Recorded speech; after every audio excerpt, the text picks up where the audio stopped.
Hello everyone, welcome to our channel knowledge talks. మీరు మా ఛానల్ని ఫస్ట్ టైం చూస్తున్నట్టయితే సబ్స్క్రైబ్ చేయండి. సబ్స్క్రైబ్ చేశాక బెల్ ఐకాన్ని యాక్టివేట్ చేయండి.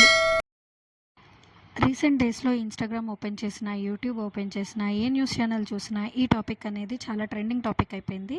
అదే 1941 అండ్ 2025 క్యాలెండర్స్ ఒకేలా ఉండడం.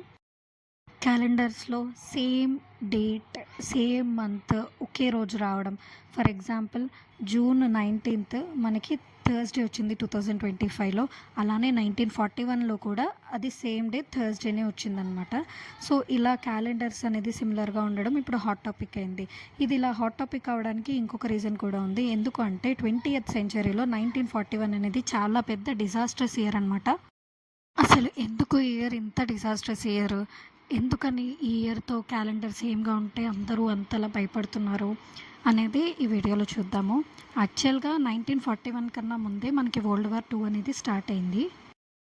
ఇప్పుడు యుఎస్ఏ ఇండైరెక్ట్గా వార్లో ఉంది, కానీ ఎప్పుడు కూడా డైరెక్ట్గా యుఎస్ఏ అనేది వార్లో డైరెక్ట్గా ఇన్వాల్వ్మెంట్ అయితే లేదనమాట అప్పటి వరకు. బట్ 1941లో December 7th జపాన్ ఒక అటాక్ అయితే చేసింది యుఎస్ఏ మీద. దాన్ని పర్ల్ హార్బర్ అటాక్ అంటారు. ఇది చాలా అన్ఎక్స్పెక్టెడ్ అటాక్ అనమాట యుఎస్ఏ మీద. దీంట్లో 2400 పైగా యుఎస్ సిటిజన్స్ అయితే చనిపోయారు. ఇందులో ఆర్మీ వాళ్ళు ఉన్నారు, నేవీ వాళ్ళు ఉన్నారు, బట్ సివిలియన్స్ కూడా ఉన్నారనమాట. దీని తర్వాతే యుఎస్ఏ డైరెక్ట్గా వరల్డ్ వార్ 2లోకి ఎంటర్ అవ్వడం స్టార్ట్ అయింది. అప్పటి నుంచి వరల్డ్ వార్ 2 వల్ల గ్లోబల్గా చాలా ఇంపాక్ట్ అనేది పెరిగిందనమాట. అండ్ అలాగే అమెరికా లాంటి పెద్ద దేశం ఇన్వాల్వ్మెంట్ ఎప్పుడైతే అయ్యిందో ఆబ్వియస్గా ఎకనామికల్గా కూడా చాలా ఇంపాక్ట్ అయితే పడుతుంది. అండ్ అలాగే 1941లో టైఫాయిడ్, మలేరియా లాంటి డిసీజ్ అవుట్బ్రేక్స్ కూడా ఉన్నాయి.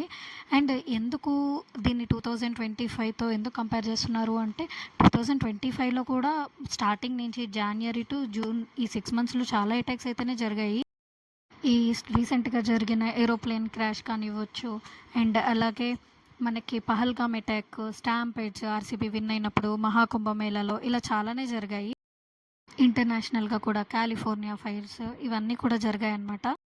అలాగే చాలామంది న్యూమరాలజికల్గా కూడా కంపేర్ చేసి 1941 అండ్ 2025 ఒకలానే నడుస్తుంది, మనం ఒక టైం లూప్లో ఉన్నాము, ఇలాంటి చాలా థియరీస్ అయితే దీని వెనకాల అయితే బిల్డ్ అవుతున్నాయి ప్రజెంట్. ఈ థియరీస్ అన్నీ నమ్మేవాళ్ళు ఎంతమంది ఉన్నారో ఆపోజ్ చేసేవాళ్ళు కూడా అంతమందే ఉన్నారు. సో ఈ 6 months చూసి ఇలానే ఉంది, 1941 లాగే డిజాస్టర్స్ ఇయర్గా ఉంది అని నమ్మేవాళ్ళు కొంతమంది ఉన్నారు. న్యూమరాజికల్ థియరీస్ అన్నీ నమ్మేవాళ్ళు కొంతమంది ఉన్నారు.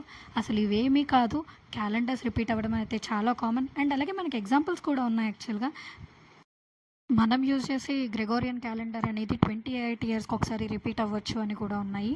సో మీరేమనుకుంటున్నారు, ఇవన్నీ నమ్ముతారా నమ్మట్లేదా అనేది నాకు కమెంట్ చేయండి.